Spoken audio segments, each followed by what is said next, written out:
So for those on the phone, welcome to the SAE CDS webinar series. This is the first one of this series powered by Cummins. I am the HSE leader for the electrified power business. I'm Stuart Davey. I'll be talking you through this evening's slides.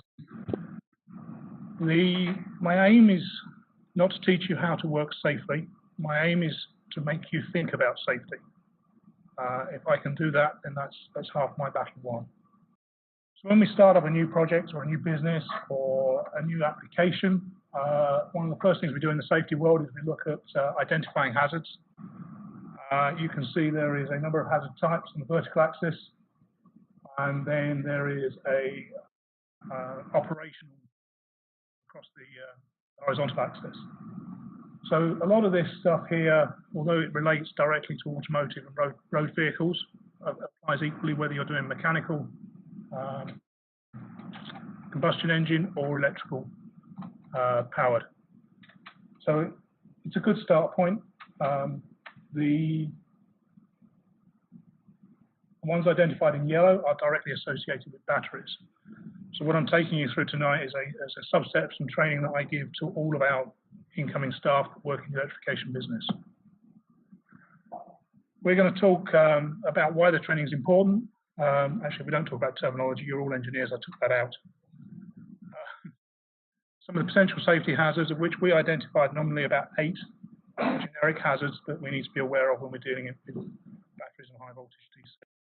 The presentation only talks about direct current. I don't talk about AC. They are two different fish and should be treated differently.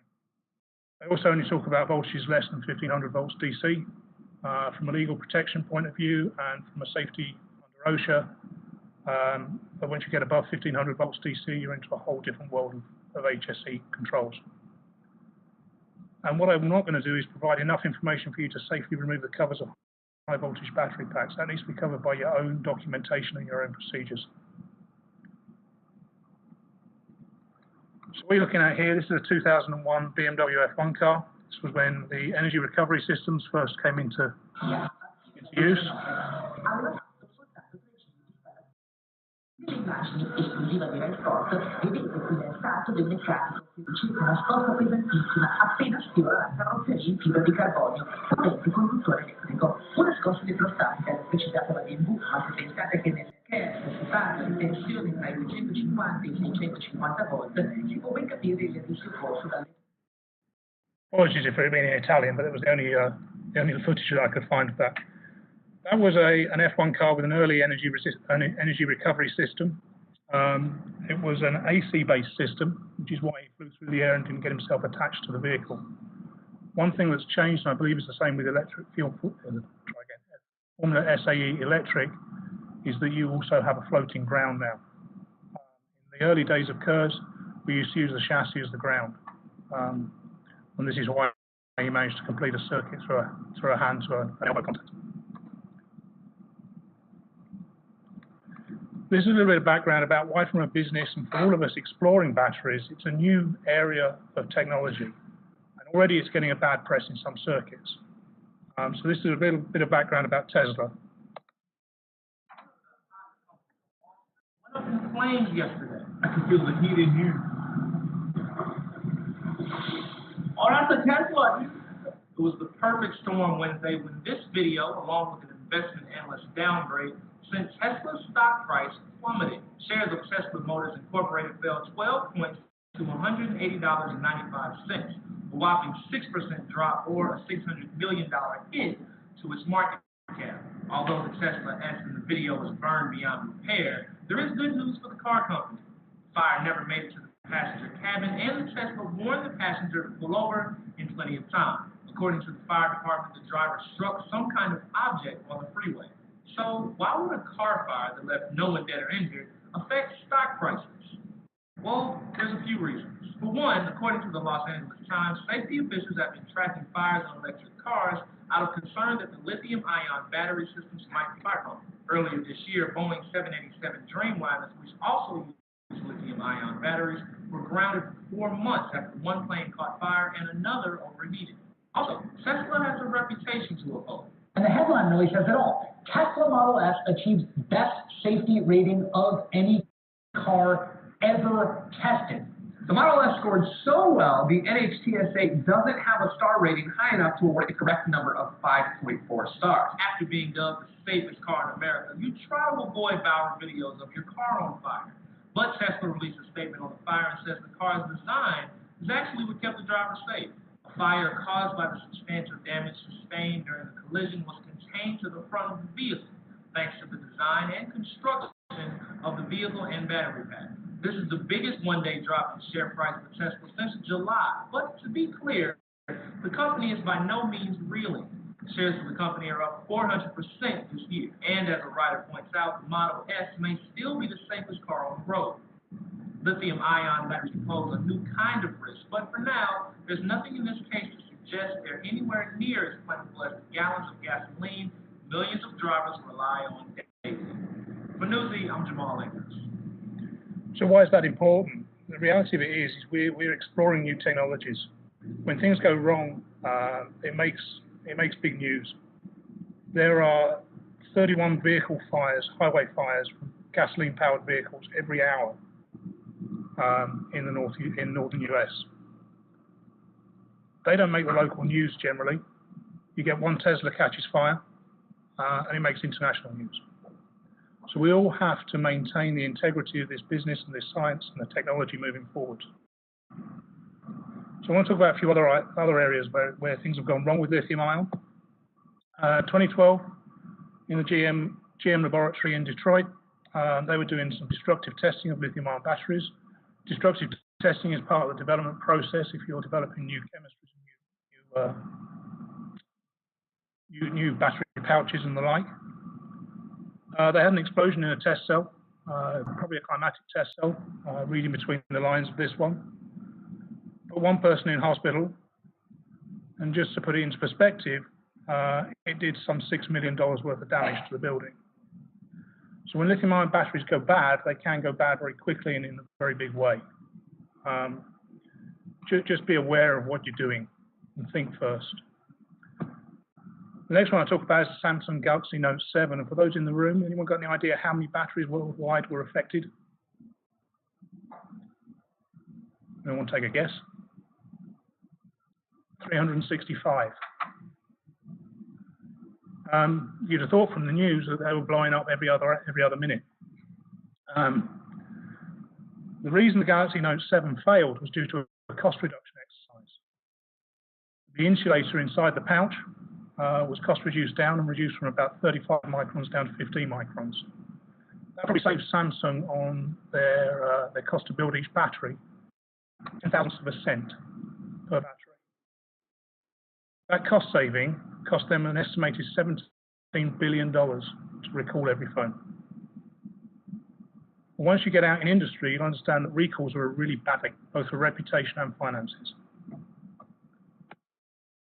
Talking about fire, the cells that we use, generally speaking, in most of our high voltage DC packs are those that we use in Nissan Leaf, manufactured by Nissan. There's only been one reported incident of a Nissan Leaf fire that may have been attributable to the battery pack, out of some 300,000 Leafs sold globally as of 2018. Again, no one was hurt in the incident. The BMS did its job. It warned the occupants. The occupants evacuated the vehicle. And as I just said earlier, some context, there's 31 vehicle fires per hour, not per day, per hour in the US, with one death per day.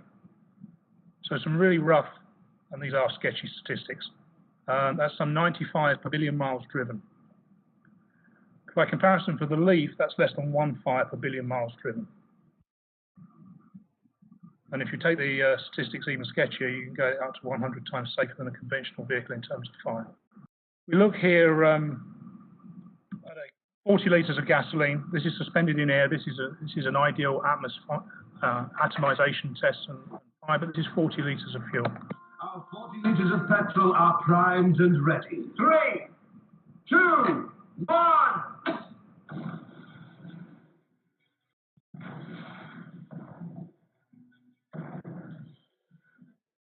Lithium-ion, by comparison, in the early stages of failure, is a much slower reaction.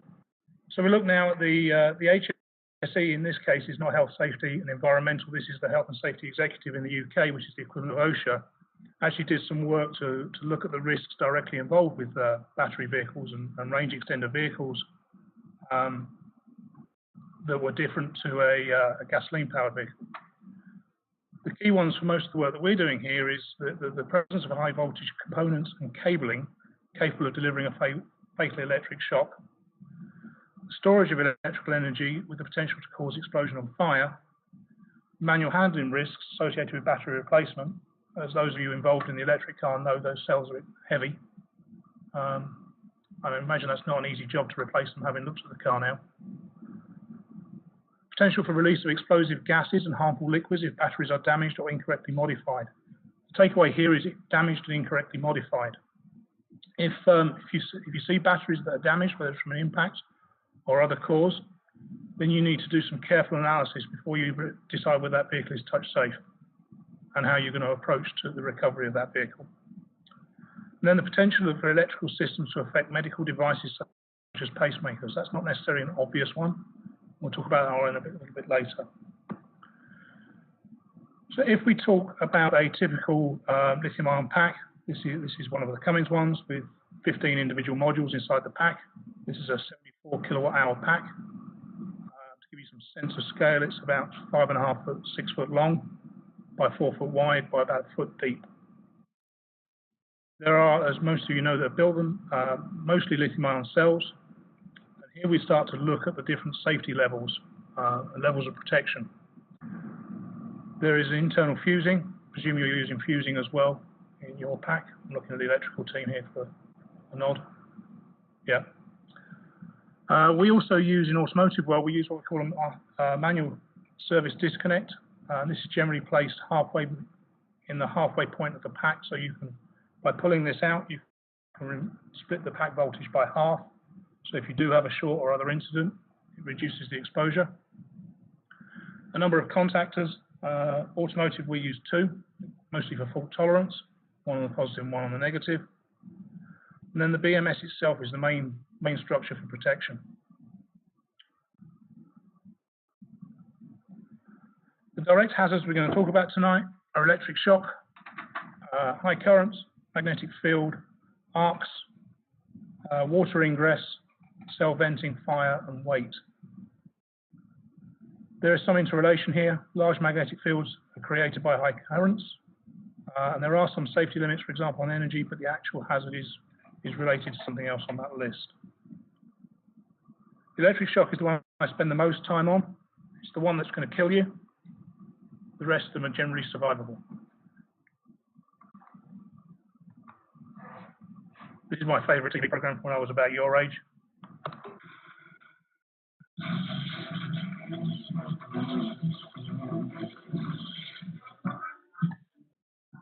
Can you do your job whilst being electrocuted? Teaching, a hard job in any water sport. Is it any harder if you're plugged into the mains? Strap some low 9-volt electrical equipment on this Harris, and with the help of Class 6A, there's only one way to find out.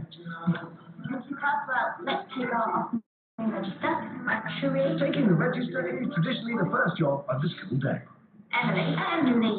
Important to keep it tidy. Not happy. Robin.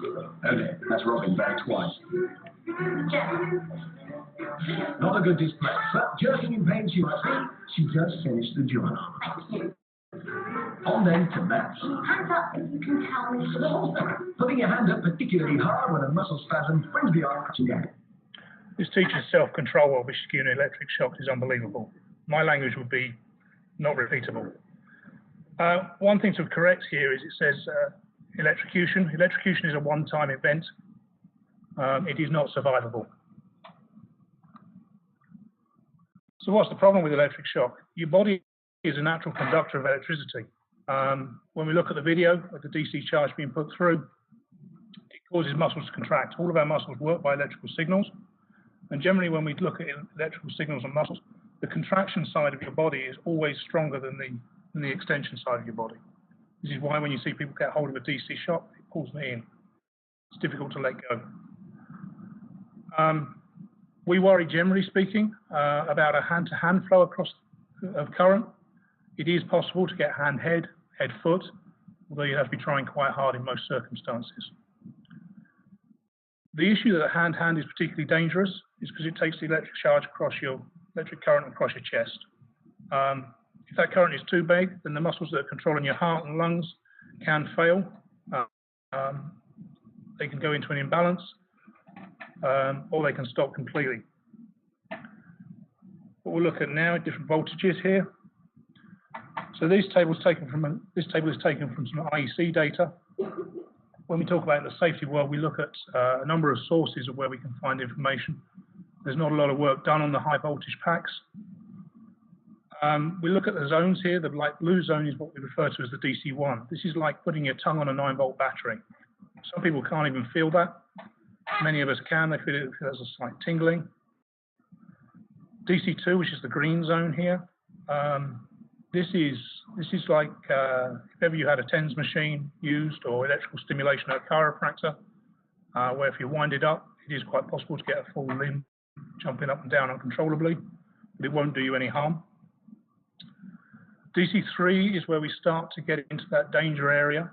And just for point of reference here, if we look at the time here, we're at 200 milliamps and less than 10 to 20 milliseconds of exposure. So it doesn't take long. Generally speaking, if you get shocked at DC3, it's a reversible process.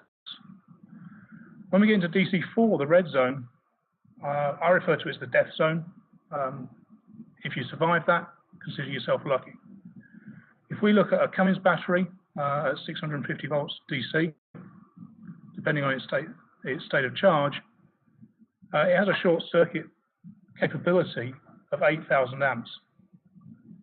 If we look at the graph on the screen, we're at 10 amps on the far side of this screen. If we take that out to 8,000 amps, we're in another building. You really do need to be careful with high voltage battery systems, particularly next year when you go up to doubling in size. As electric shock happen, you have to have contact with two different voltages. There has to be a potential difference between them. So typically in our case, it'll be the positive and negative terminals of that battery, or a connection, or a lead. For current to flow, there has to be resistance. Work has been done on measuring resistance. If I was to get an ohmmeter here and pass it around the room, we get some 60 different readings.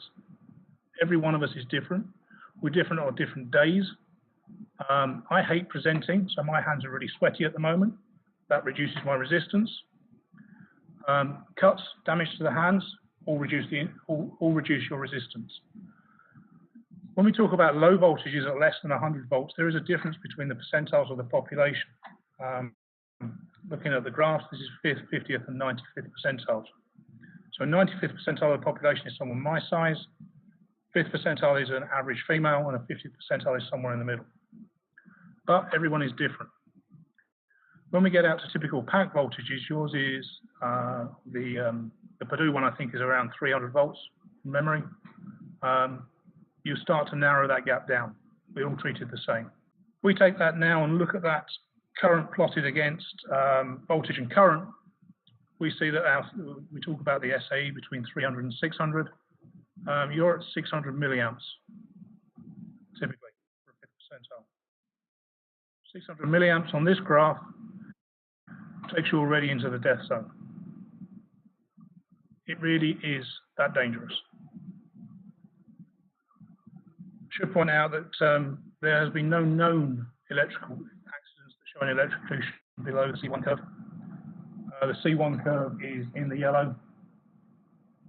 But with all standards and all recommendations, there's an element of safety involved here.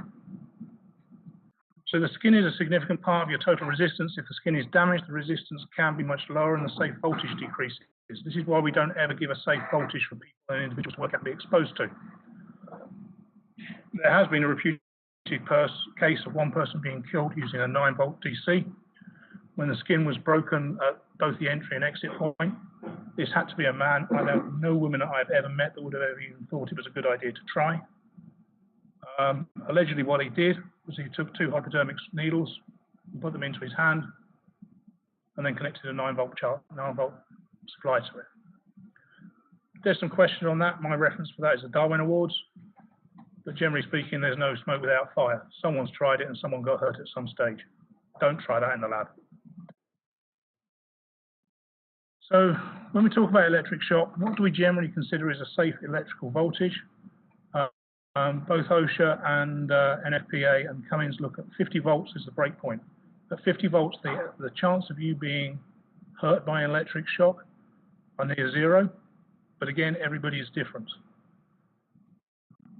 A lot of automotive standards, the SAE, for example, and ECE Reg 100, which is the European standard for electric vehicles, looks at talking voltages greater than 60 volts and less than 1500 volts DC, or greater than 30 volts and less than 1000 volts AC. There are exceptions to this. Some industries that use a higher limit, forklift manufacturers and forklift batteries are around 80 volts, but their manufacturers don't consider that an electric shock. Risk.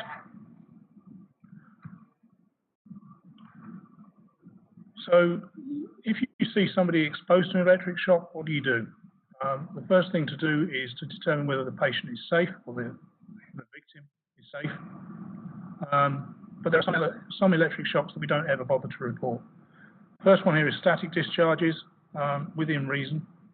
I don't know what you've got in electrical labs here. I'm sure that there are.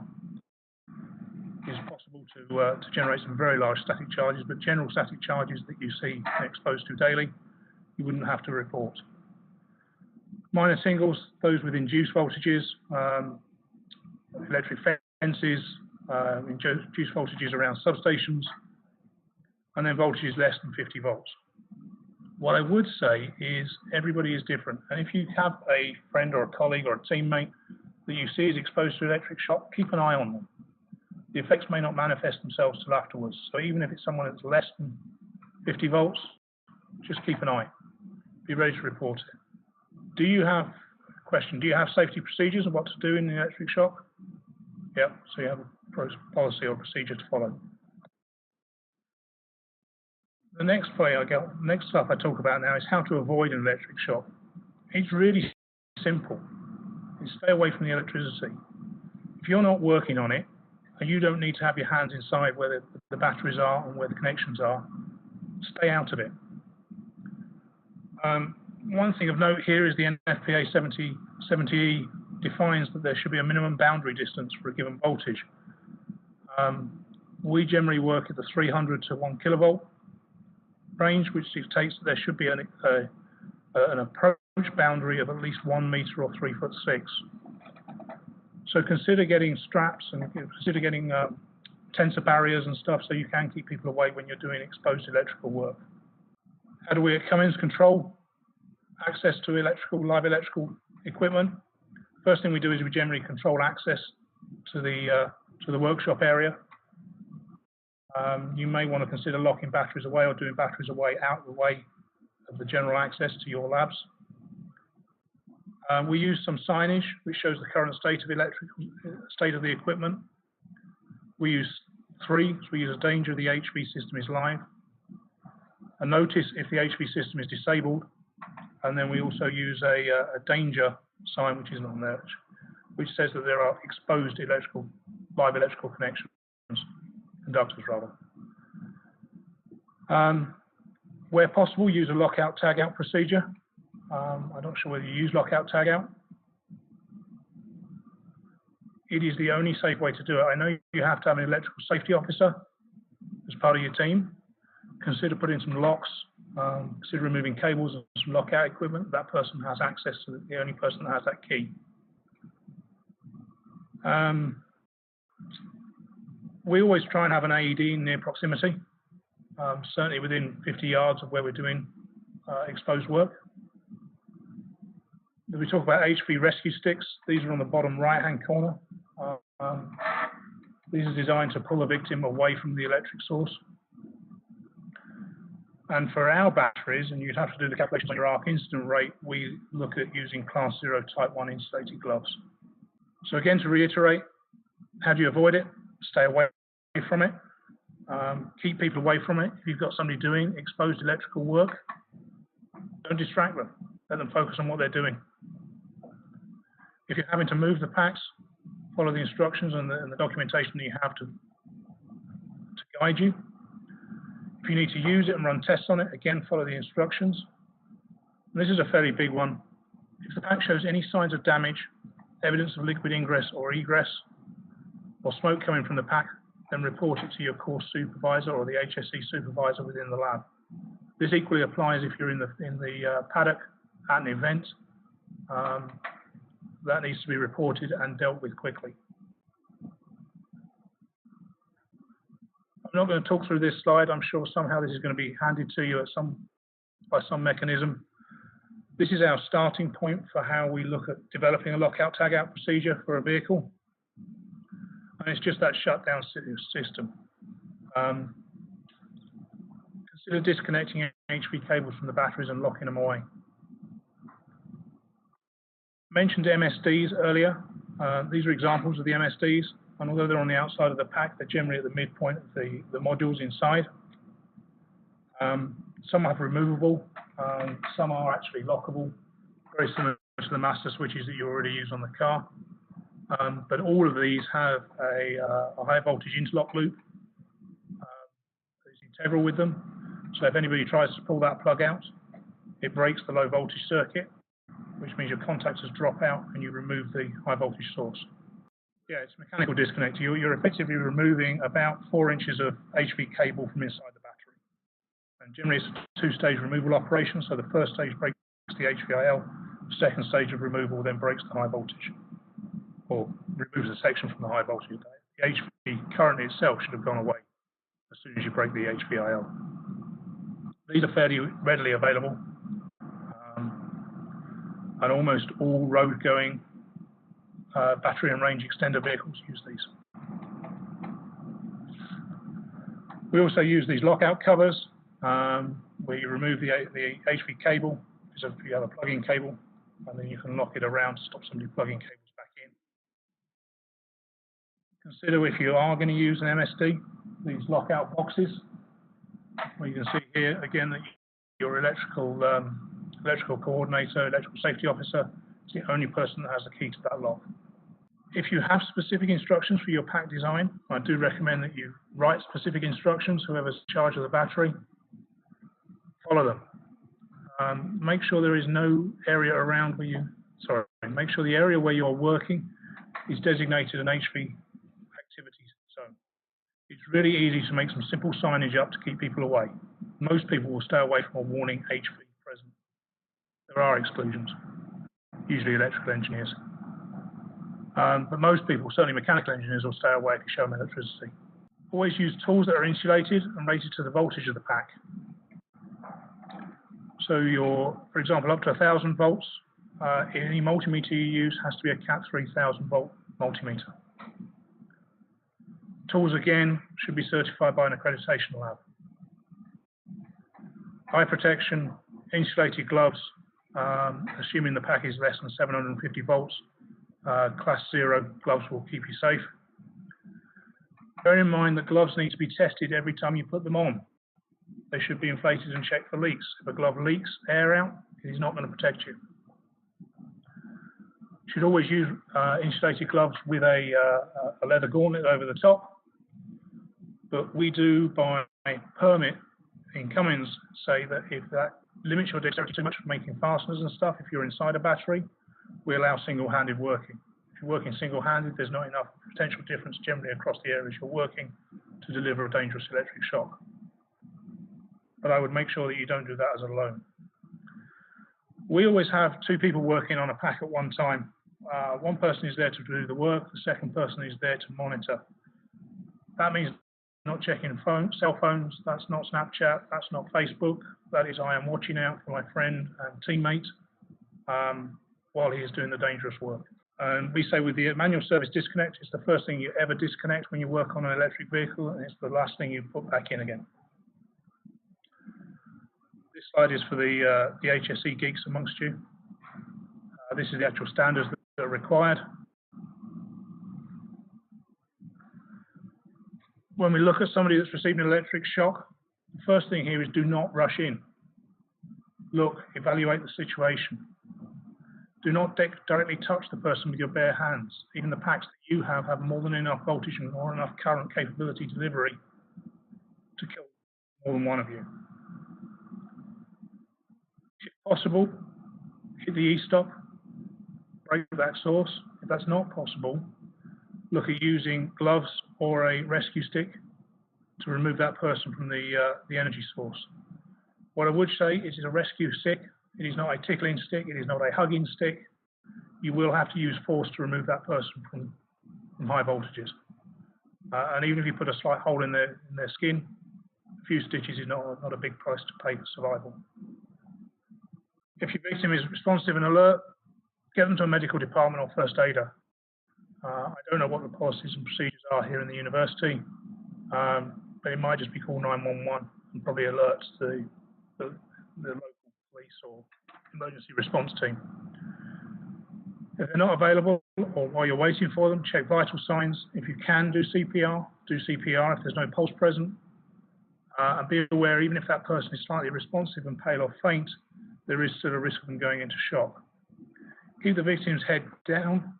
Lie the victim down with the head slightly lower than the chest, with the feet elevated. A big electric shock requires hospitalization. It is not enough to get the shock and go, man, that stung me a bit. I'm going home now. Never underestimate the severity of an electric shock injury. This is a slide that you can use.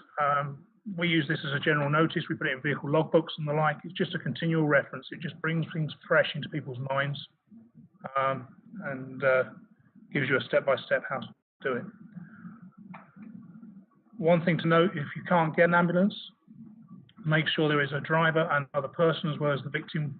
That other person carries an AED to get the victim to the hospital.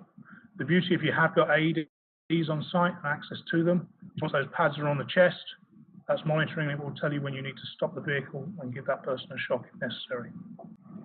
When we look at HV battery packs from manufacturing, as I said, we use a floating high voltage connection. I believe you do the same as part of your design and connections of HV on the vehicle. So there is no correct connection to ground or earth in a correctly functioning pack. Be aware if that pack's damaged, there may be a route to ground.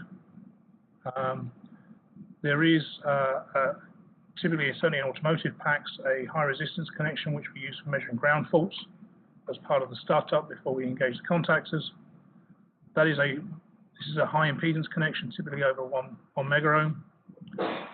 And if you do the simple maths, even at 1,000 volts, that's a current of less than 1 milliamp, which most people don't even feel. This is why we talk about the hand-to-hand current path. It's the most obvious route for you to get an electric shock, and it's the one that's likely to cause you the most damage. If ever you use ESD, electrostatic discharge protection, remember that's there is not to protect you, it's to protect the electronics on your car. And again, that's a high impedance connection.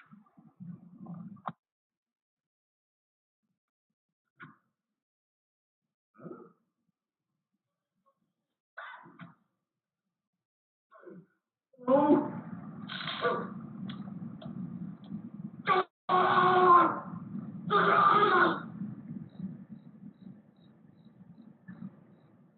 course, it goes safe when it's dark.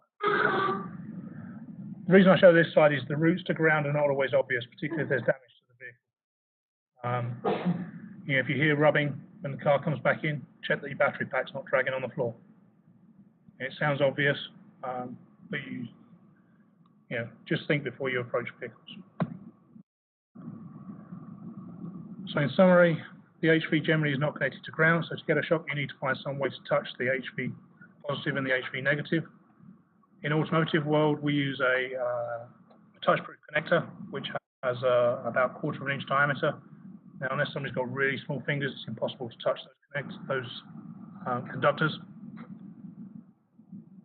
High voltage connections are not present if you have an MSD and it's removed. Even if you have the MSD present and your systems are the same from what I've read of the rules, low voltage must be present and the correct instructions sent to the pack via CAN to power it up. And there also has to be a demand from the system as well, again, before the battery will generally deliver voltage current. If there is a ground leakage present, and I think you use ground leakage protection, you don't use an isometer? I don't know anyone? No. Again, certainly in an automotive pack, which is exposed to the greater population, we use isometers at various points throughout the system to look for ground fault detection. If you have a touch-proof connection, high voltage connection, even with the pack powered up, it is possible to disconnect it.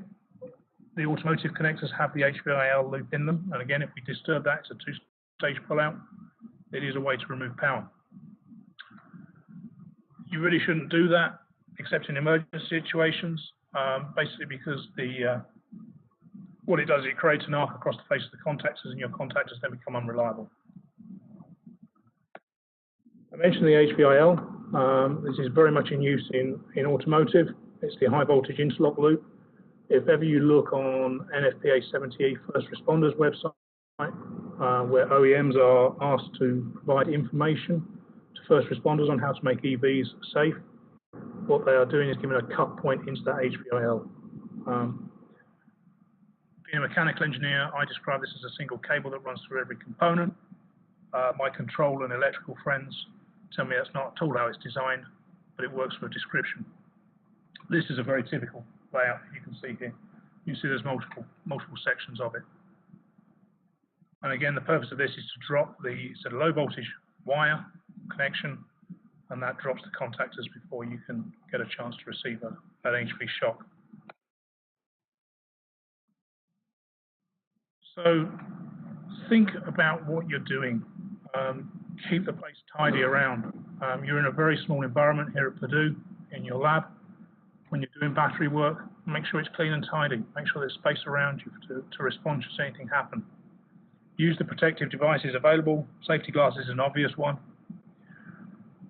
Think about things if you're wearing neck chains, rings, watches, belts even.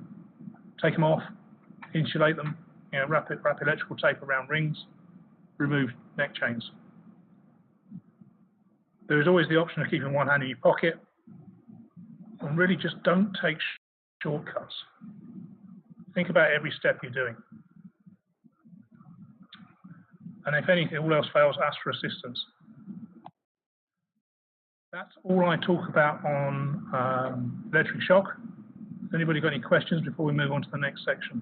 For those of you on the WebEx, if you've got questions, if you just put them as a message, and we'll look at them at the end, because I can't see them while I'm presenting. So high currents are the next risk we talk about, or next hazard we talk about. What you're looking at here is 500 amps pulling through 1 volt in a 100 amp bus bar. The real danger from most exposure to high currents is the high temperature in external wiring. If your wiring is poorly designed, if you've used the wrong spec cable, they will get hot. That then can lead to other hazards such as fire. The high magnetic field is a resultant of pulling a high current. Again, when we design, and those of you that are working on BMS design, make sure that you have safety interlocks before you can deliver that high current. If those limits are failed, the next step generally is that the fuse fitted inside the pack will fail. The EU very kindly provides some directives for looking at electromagnetic fields, which is our next hazard. There are 2 hazards associated with electromagnetic fields. The first one is the movement of creating a ferrous projectile risk. So if you have coiled cables, you can move ferrous objects. And then the next one, which is the really not obvious one, is the static magnetic fields. This is how implanted medical devices are programmed. So if ever any of you have implanted medical devices, like pacemakers and AEDs, make sure the rest of your team knows about it. The battery itself and the systems are switched off are not going to harm you, but you may notice that field should you become in close proximity. It doesn't stop the device, doesn't damage the device. What it does is it puts it in program mode, which means that it won't deliver a shock should that shock be needed. Most people who wear these, I have a friend of mine who has a pacemaker fitted, and she can't lean over a loudspeaker for a music system because that's enough of a magnetic field.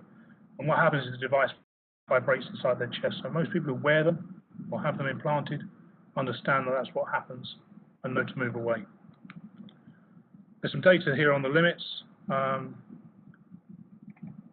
but just be aware, it's a relatively easy calculation to make. How do we mitigate against high magnetic fields? Screen twin coil cables, twisted pair cables is a great way to reduce the magnetic field. The magnetic field itself, as I said, is not due to the battery pack, it's due to the current flowing in the wiring. Again, this means that your external wiring should be done with a correct cable. Don't just use any old scraps of cable you find around the workshop. An interesting one here is that in no circumstances should the high HV cable ever be coiled up. Cut cables to length and make them fit. If you coil cables up, because it's easier than putting a new connector on the end, you get twice the magnetic field per loop that you put in that cable. Our next hazard we talk about is arc flash. I believe the SAE gives some data on arc flash training and stuff on its website. This is what an arc flash looks like. We're looking here at only 45 volts and 5 amps. This is a typical spade connector. It's being pulled out by machines because it's pulled out at a controlled rate to maintain the arc. Initially, arcs are very hot, somewhere around 4 times the temperature of the sun. You don't really want to be over it when it happens. For those of you in the room, if you look at the screen, you can see on the spade connector there's a portion that used to be straight across the base of that tip. That metal has vaporized as part of that arc. I have done some teardowns and some failure analysis of some big gen sets where I've seen arc flashes on stators and rotors punched through a 1-inch thick steel casing. It's a real hazard.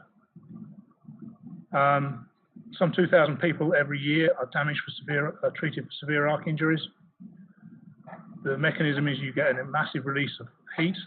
That heat causes an expansion around the air surrounding the arc, which can create big enough blast pressure to create some 200 PS, 2,000 pounds per square feet, if you're close enough to it. A lot of the damage is not actually in burns, it's actually the impact damage. People have been knocked off the ladders and knocked off of their feet and helped something else. How do we mitigate against arc? Never ever remove a cable that is under load. Be careful when you are working inside the pack. We had a close call at one of our sites where we were disassembling a pack and somebody caused a short, drilling out a rivet. It only created a low energy flash, but if I would count our battery manufacturer plants as experienced in this. If we can make mistakes, so can you. The HVIL connectors are great. If you can get them and use them, my recommendation is that you do. It's another safety protection. Hazard number 5 is water ingress. What you're looking at here is a photograph of a Chevy Volt, which caught fire after a side impact crash test at NHTSA. It's fairly typical typical process that after a crash test, you take the initial measurements and photographs, and then you move the vehicle out to what we used to refer to at Myer as the graveyard, where it's then left for people to do further analysis should they want to. People went away at the end of the day, came back the following day to find that the graveyard had burnt to the ground. This, at the moment, for you, you need to think about rain and water ingress. If ever you move to liquid cool packs and you're using glycol, when it dries out is flammable. So if you get spills, that residue is flammable. So what was the failure mode here is that the water was inside the pack, or the coolant was inside the pack. That allowed electrolysis to occur due to the residual voltage inside the pack. It doesn't take a huge amount of flammability for oxygen or hydrogen to occur. And the best ideas came up that there was an influx of gas inside inside the pack, and there was enough heat generated as the cell started to fail to create an ignition source, and that's what started the fire and explosion. Different cell formats, the 18650 cell. This is a bit of background. We're now going to talk about how cells fail. The 18650 format, the pouch cell, and the prismatic cell, they all fundamentally work the same way. Do you buy in cells? You don't manufacture your own cells? Yeah, that's a good plan. Making cells is really hazardous. I'm glad we don't do that at Cummins at the moment. It should be noted that every one of these cell designs has an intended failure mode. When there gets an overpressure or something goes wrong with the cell. On the 18650, it's a number of vents around the anode. The pouch cells have a thin seam. It's a mylar pouch that's designed to burst as that pressure increases inside. And there is actually a vent on the prismatic cells. All cells, regardless of design, have an anode and a cathode, or numbers of anodes and cathodes joined together, along with a lithium-ion salt inside. We talked about the Samsung failure. The Samsung failure was this separator, this insulator. It is porous, it is electrically insulated. This allows the ions to transfer to and from the cathode to the anode, depending on whether you're charging or discharging. I'm not going to go massively into cell chemistry because I'm not an expert on cell chemistry. I know enough to be dangerous. So what happens when a cell fails? What we're looking at now is we're looking at an overheating test. This is a standard UCAR test. So European Council for Automotive Research, who dictate, I don't know, about six different tests. This cell is going to fail. You'll hear a clicking. That clicking is an ignition source designed to ignite any volatiles as they vent from the battery, so we don't get a build-up of gas. We just ignite it and let it burn off.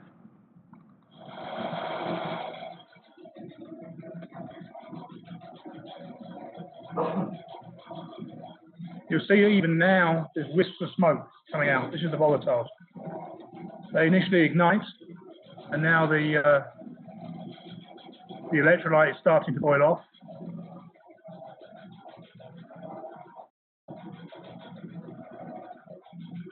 The initial volatiles extinguish themselves. Everything looks good at the moment, other than a bit of smoking. But you can see the cell is still active.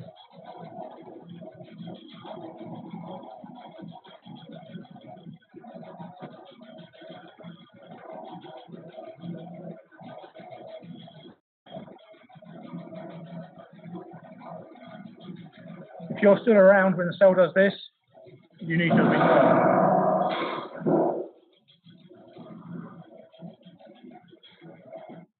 When cells fail, get out, get everybody else out, leave it to the professionals to deal with it. We talk about UCAR ratings. UCAR ratings you see from the tables have different hazard levels depending on how aggressive the cell fails. There's a number of tests from short circuit through to narrow penetration and thermal crushing rather. The test you just saw was a thermal stability, so that was heated to 130 degrees C while it was under load. That particular cell we looked at failed at a UCAR level of 4. That's a typical automotive cell. Sorry, that was 6. Most automotive cells are tested and rated at a UCAR level 4.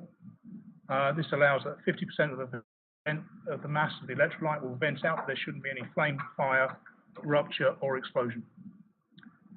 That one, interestingly, didn't count as an explosion because there was enough of the cell left to identify it as a cell.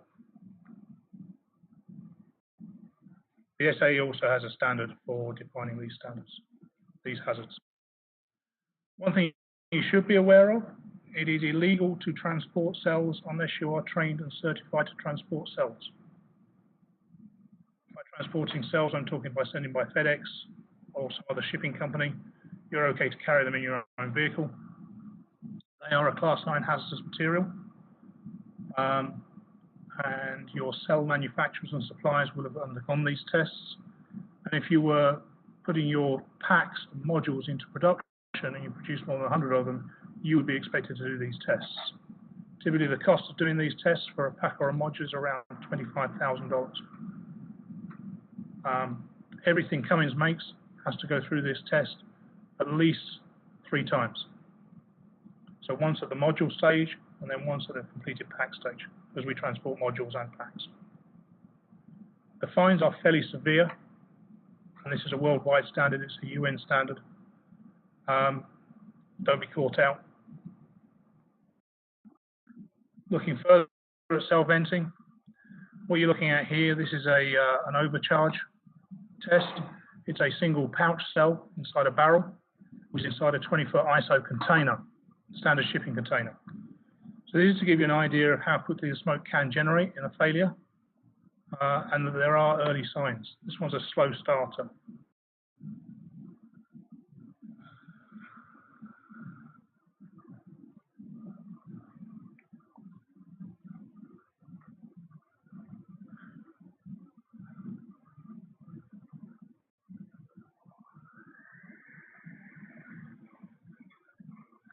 So if you push a cell far enough, it will fail.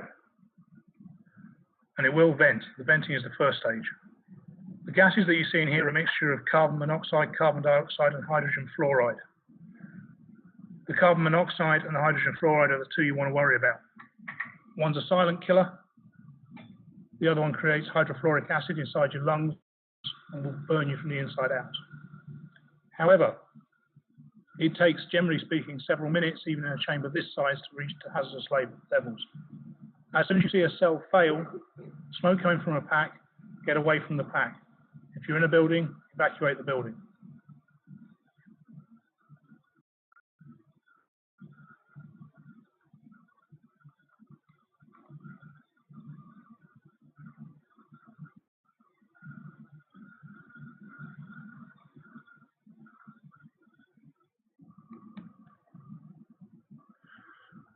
What can cause a cell to vent?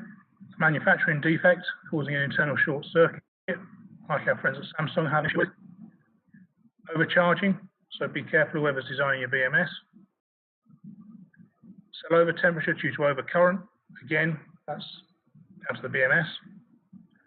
Failure of pack cooling systems, packs and vehicles being installed in a very hot location. Talking seriously hot here, like you need to reach 130 degrees centigrade before you get to that temperatures which they should fail at. Failures 2 and 3 and 4 should never lead to a hazard, as the battery pack should have its own redundant internal systems to detect them and shut the pack down.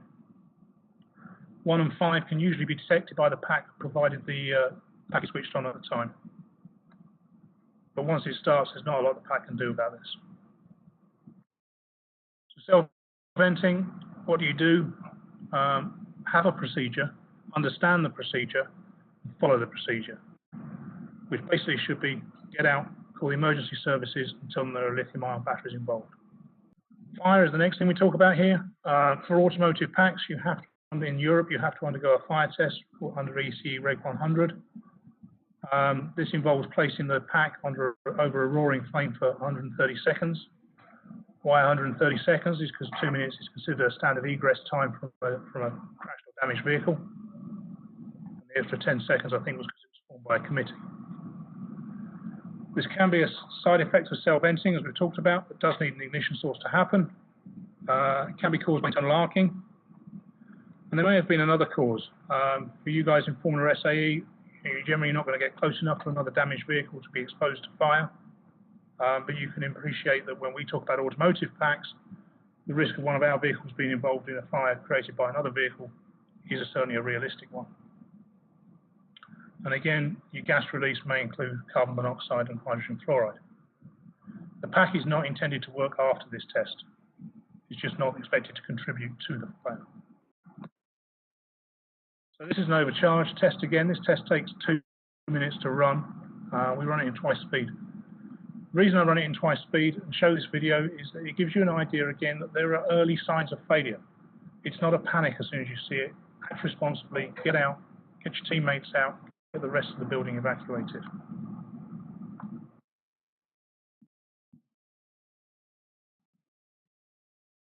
Again, running, do something.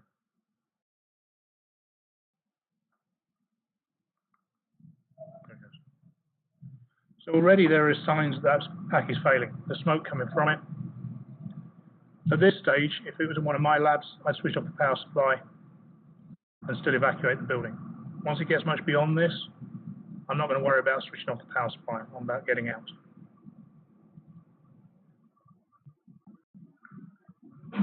Putting out cell fires is not a job for you. It's a job for the professionals. Only use a fire extinguisher if it's to get yourself past whatever's on fire.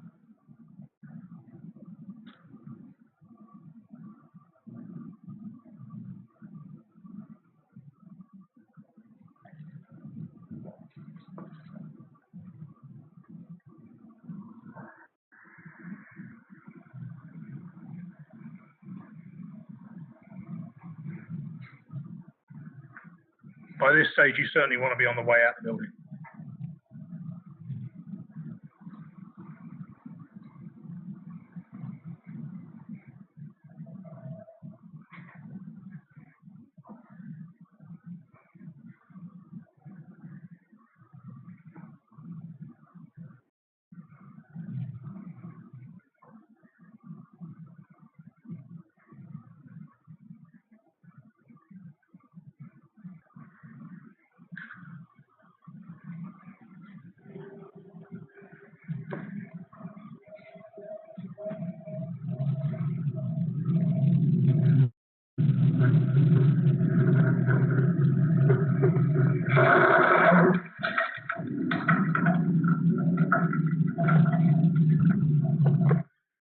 Now you understand why I blew the door off that chamber at GM.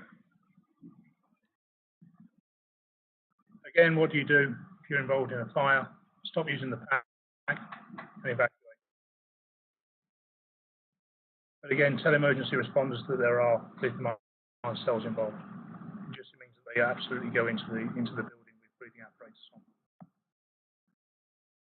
So let's look at how you can put the fire out when cells pack. This is a 18650 pack. Same chemistry as you're using here at Purdue. We'll use two heating blocks on the end of it to set fire to it. You can see as it ignites in the picture on the left. On the right, you can see the damage to that pack. That was when it was just left to burn out, and eventually the fire lost its energy and expired. You first thought it's an electrical fire. If I have to fight it, I have to move it. CO2 extinguisher is the ideal extinguisher to use.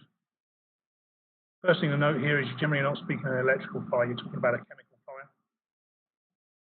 So we put this in a fish tank, put it out with a CO2 extinguisher. CO2 extinguisher will knock the flames down. It will enable you to get past that pack to evacuate. But it will, generally speaking, reignite because you can't take enough heat out of the cells. And they just create their own oxygen and then they restart and reignite. Powder extinguishers do much the same. Again, I'll give you about a minute. Low expansion foam, this gives you an extra minute, partly down to the cooling effect because it's carried by water. But again, you can see you might as well have not bothered from protecting the pack because the damage isn't quite the same. The best way to put out a lithium-ion fire is using high pressure water and lots of water. We talk in terms of the combustion triangle, that to have a fire you have to have heat, fuel and oxygen. If you remove any one of those, the fire will extinguish. The only thing we can remove in a lithium-ion fire is heat. And the best way to do that is water and lots of it. The last one I talk about is weight. These are from the HSE, the Health and Safety Executive in the UK. OSHA's numbers are fairly similar, although obviously double that because they're in pounds. Any of you that have tried to lift lithium-ion cells, packs and modules understand that they're heavy. Our current production pack, our big pack, weighs 550 kilos. So they are significant. The hazards are real. Just lift with the knees, don't bend over. Use supporting jacks when you're putting them inside the car. It's a silly injury to get at a racetrack. Final slide here is just a basic checklist. You know, understand and read the instructions supplied by the cell manufacturers. Write your own instructions for your packs and modules. Understand that you know where the fire extinguishers are, insulated hook, safety gauntlets are kept. And always try and have at least 2 suitably trained people working around. When a car is energized, make sure there's is somebody keeping an eye on everybody else's work. Well, Martha, that's all I've got. I'll wrap it up here. I don't know whether there's any questions that want to come to me after I shut down the WebEx, but thank you for giving us the opportunity to talk. Well, I want to thank everyone for joining us for our first SAE CDS webinar powered by Cummins. And look for this one, follow Facebook, and you'll see the information.